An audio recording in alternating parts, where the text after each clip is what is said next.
Students BA part 2 और honours part 2 political science के विद्यार्थियों के लिए मैं doctor Nidhi Yadav SPC government college Ajmer political science department से स्टूडेंट्स आप लोगों के लिए जो चर्चा हमने प्रारंभ कर रखी है मूल अधिकार पर, फंडामेंटल राइट्स जो भारतीय संविधान की एक महत्वपूर्ण विशेषता भी है, संविधान के भाग 3 का जिसका हम उल्लेख कर रहे हैं पिछले क्लासेस में। आज उसी के आगे बढ़ाते हुए पिछली क्लास में हमने देखा था कि मूल अधिकार क्या हैं और मूल अधिकारों की विशेषताएं क्या हैं या उनका महत्व भी क्या है। जैसा कि बच्चों अभी तक आप जान चुके होंगे कि वे अधिकार जो व्यक्ति को जीवन के लिए मौलिक हों तथा अनिवार्य होने के कारण संविधान के द्वारा नागरिकों को प्रदान किए जाते हैं और इन अधिकारों में राज्य के द्वारा भी हस्तक्षेप नहीं किया जा सकता, ये मूल अधिकार कहलाते हैं। ये सभी अधिकार आप सभी बच्चे जानते हैं कि व्यक्तित्व के पूर्ण विकास के लिए, नैतिक विकास के लिए बहुत आवश्यक है और एक लोकतंत्रात्मक राज्य में प्रत्येक नागरिक को बिना किसी भेदभाव के प्रदान किए जाते हैं। अब हम ये देखते हैं कि ये जो मूल अधिकार जो भारतीय संविधान की एक प्रमुख विशेषता है, इसमें भारतीय संविधान के द्वारा भारतीय नागरिकों को 7 मूल अधिकार प्रदान किए गए थे, किंतु 44वें संवैधानिक संशोधन जो कि 1979 में हुआ था, इसके द्वारा संपत्ति के अधिकार को मूल अधिकार के रूप में समाप्त कर दिया गया है। अब संपत्ति का अधिकार मात्र एक विधिक या कानूनी अधिकार है। तो हमारे पास जो मूल अधिकार हैं उनकी संख्या 6 है। पहला समानता का अधिकार, दूसरा स्वतंत्रता का अधिकार, तीसरा शोषण के विरुद्ध अधिकार, चौथा धार्मिक स्वतंत्रता का अधिकार, पांचवा संस्कृति तथा शिक्षा संबंधी अधिकार, छठा जो इन सभी उपरोक्त 5 अधिकारों का प्रहरी है वह है संवैधानिक उपचारों का अधिकार। पहले हम देख रहे हैं समानता का अधिकार, जिसे संविधान का अनुच्छेद भाग 3 में 14 से 18वें अनुच्छेद तक बताया गया है। और यह जो अधिकार है समानता का अधिकार, ये प्रजातंत्र का हमारा एक आधार स्तंभ है। इसके द्वारा भारतीय संविधान में इंश्योर कर दिया गया है कि सभी व्यक्तियों को यानी कि देश के सभी नागरिकों को कानून के समक्ष समानता होगी। राज्य के द्वारा जो भी नौकरियां दी जाएंगी उनमें सभी को समान अवसर प्राप्त होगा, यानी कि उनको सामाजिक समानता प्रदान की गई है। साथ ही साथ समानता स्थापित करने के लिए उपाधियों का निषेध भी किया गया है। तो हम ये देखते हैं कि ये जो समानता का अधिकार है, इसके द्वारा भारत में एक सामाजिक समानता स्थापित करने का प्रयास किया गया है। साथ ही साथ उपाधियों का निषेध भी इसके अंदर कर दिया गया है और ऐसे अनेक कानून, ऐसे अनेक व्यवस्थाएं बनाई गई हैं कि भारत के सभी नागरिकों को समानता की अनुभूति हो और वास्तविक रूप में उनके साथ में समानता का व्यवहार किया जाए। इसके आपको जो हम PDF उपलब्ध कराएंगे, आप इस अधिकारों को इनको बहुत इलेबोरेटली बहुत अच्छे से और देख पाएंगे। दूसरा अधिकार है स्वतंत्रता का अधिकार, जो कि आर्टिकल 19 से 22 के द्वारा संविधान में बताया गया है और इसमें नागरिकों को संविधान निर्माता सभा का उद्देश्य यही था कि सभी नागरिकों को विचार, अभिव्यक्ति और धर्म की उपासना की स्वाधीनता उनकी सुनिश्चित हो। इसलिए नागरिकों को अनेक स्वतंत्रता प्रदान की गई है और इसमें सबसे जो महत्वपूर्ण आर्टिकल है वो 19 है, क्योंकि इस 19वें अनुच्छेद के द्वारा नागरिकों को 7 स्वतंत्रताएं प्रदान की गई हैं। इनमें से जो 36 स्वतंत्रता थी, संपत्ति की स्वतंत्रता, उसको अब 44वें संवैधानिक संशोधन के द्वारा, जैसे हमने आपको पूर्व में बताया, अब समाप्त कर दिया गया है। तो अब 19वें अनुच्छेद के अंदर नागरिकों को मूल रूप से 6 प्रकार की स्वतंत्रताएं प्राप्त हैं। पहली विचार और अभिव्यक्ति की स्वतंत्रता, यानी कि भारत के नागरिकों को विचार करने, भाषण देने और अपने विचारों के प्रचार की पूर्ण स्वतंत्रता प्राप्त है। इसमें प्रेस की स्वतंत्रता को भी शामिल किया गया है। दूसरी स्वतंत्रता है अस्त्र शस्त्र रहित शांतिपूर्ण सम्मेलन करने की स्वतंत्रता, अर्थात सभी नागरिकों को अपने विचारों के प्रचार प्रसार के साथ शांतिपूर्ण बिना किसी शस्त्रों के सभा या सम्मेलन करने की भी स्वतंत्रता है, जहाँ पे वो जुलूस और प्रदर्शन भी आयोजित कर सकते हैं। लेकिन यहाँ पर ये बहुत इम्पोर्टेंट बात है कि नागरिकों की स्वतंत्रता असीमित नहीं है। सार्वजनिक सुरक्षा के नाम पर इस स्वतंत्रता को सीमित भी किया जा सकता है। साथ ही साथ तीसरी स्वतंत्रता जो आर्टिकल 19 के द्वारा इंश्योर की गई है वो है समुदाय और संघ निर्माण करने की स्वतंत्रता, कि सब नागरिक अपने लिए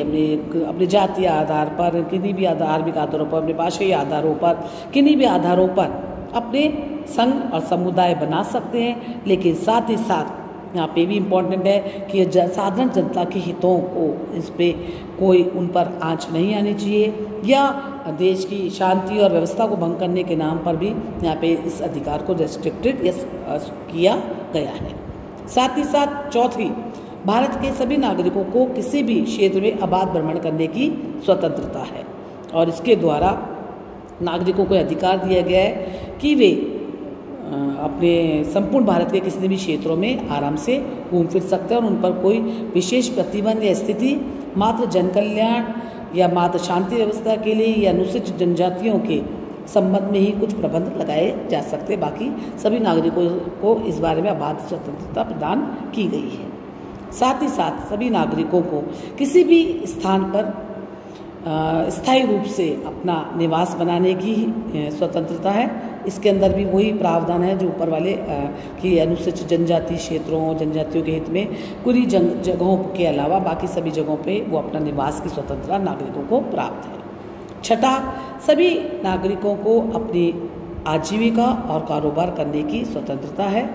लेकिन राज्य के द्वारा जनता के हित में इन पे कुछ प्रतिबंध भी लगाए गए हैं कि वो किस प्रकार के व्यवसाय को करने के लिए जो भी आवश्यक योग्यताएं हैं उनके अकॉर्डिंगली वो उस कार्य को अपने साथ भी ले सकते हैं। तो हम देखते हैं कि भारत में संविधान के द्वारा सभी नागरिकों को स्वतंत्रता प्रदान की गई है। उसके अलग अलग एस्पेक्ट्स हैं जो हमने आपको बताए हैं और स्वतंत्रता के जो ये आर्टिकल 19 है इसके द्वारा जो नागरिक को अधिकार दिए गए हैं, साथ ही साथ उनके व्यक्तिगत स्वतंत्रता, जीवन की सुरक्षा का भी उनको अधिकार की मान्यता दी गई है। इसके अंदर बहुत इलेबोरेटली अगर आप लोग देखेंगे तो आपको जो PDF उपलब्ध कराई जाएगी इस अधिकार को आप बहुत अच्छे से और देख सकते हैं। तीसरा और महत्वपूर्ण अधिकार भारतीय संविधान के द्वारा जो नागरिकों को प्रदान किया गया है वह है शोषण के विरुद्ध अधिकार, यानी कि भारत के सभी नागरिकों को सभी प्रकार के शोषण से मुक्त किया गया है। उनके क्रय विक्रय, उनके बेगारी, यानी कि इसके साथ साथ बाल श्रम पर भी रोक लगाई गई है और संविधान का 23वां और 24वां अनुच्छेद शोषण के विरुद्ध अधिकार के बारे में बात करता है, जहाँ छोटे बच्चों को, 14 वर्ष से कम बच्चों को किसी जोखिम भरे कार्यों पर नहीं लगाया जा सकता है या किसी भी प्रकार से मनुष्य नागरिकों को बंदी बना करके उनसे कोई भी कार्य जबरदस्ती नहीं कराया जा सकता है। इसके पश्चात चौथा अधिकार हम देखें तो वह है धार्मिक स्वतंत्रता का अधिकार, जिसे आर्टिकल 25 से 28 में विस्तृत रूप से बताया गया है और सभी नागरिकों को व्यापक अर्थों में कुछ स्वतंत्रताएं, धार्मिक स्वतंत्रता प्रदान की गई हैं। साथ ही साथ धार्मिक अल्पसंख्यकों की भी स्थितियों को ध्यान में रख करके कुछ व्यवस्थाएं की गई हैं। सभी नागरिकों को धार्मिक संस्थाएं स्थापित करने का अधिकार है, वे अपने धर्म संबंधी निजी मामलों के प्रबंध करने का अधिकार है, वे चाहे तो किसी प्रकार की राजकीय शिक्षण संस्थाओं में धार्मिक चर्चा वो कर सकते हैं शिक्षा, लेकिन धार्मिक शिक्षा को इसके बारे में थोड़ा सा वो बनाया गया क्योंकि भारत का जो स्वरूप है वो धार्मिक राज्य का है। इसलिए यहाँ पे आवश्यक है कि ये जो भी शिक्षण संस्थाएं हैं वो धार्मिक मामलों में निष्पक्ष रहेंगी और राजकीय नीति से संचालित किसी भी शिक्षण संस्थाओं में कोई प्रकार की धार्मिक शिक्षा नहीं दी जाएगी। लेकिन जैसा कि आपने अन्य अधिकारों में देखा होगा उसी प्रकार से धार्मिक स्वतंत्रता का अधिकार भी प्रतिबंधों से रहित नहीं है। राज्य की सुरक्षा के नाम पर किसी भी प्रकार के राज्य के द्वारा से प्रतिबंध लगाए जा सकते हैं और सार्वजनिक हित की दृष्टि से राज्य कोई भी प्रकार के कदम उठाए रख सकता है। इसके साथ ही साथ जो एक बहुत महत्वपूर्ण अधिकार है संस्कृति और शिक्षा संबंधी अधिकार है, जहाँ पे नागरिकों को उनके एजुकेशनल राइट्स और कल्चरल राइट्स भी दिए गए हैं और संविधान का अनुच्छेद 29 और 30 में इसका जिक्र किया गया है कि जो भारत देश का प्रत्येक नागरिक अपनी भाषा, अपनी लिपि, अपनी संस्कृति को सुरक्षित रखने का उसके पास में उसको अधिकार दिया गया है।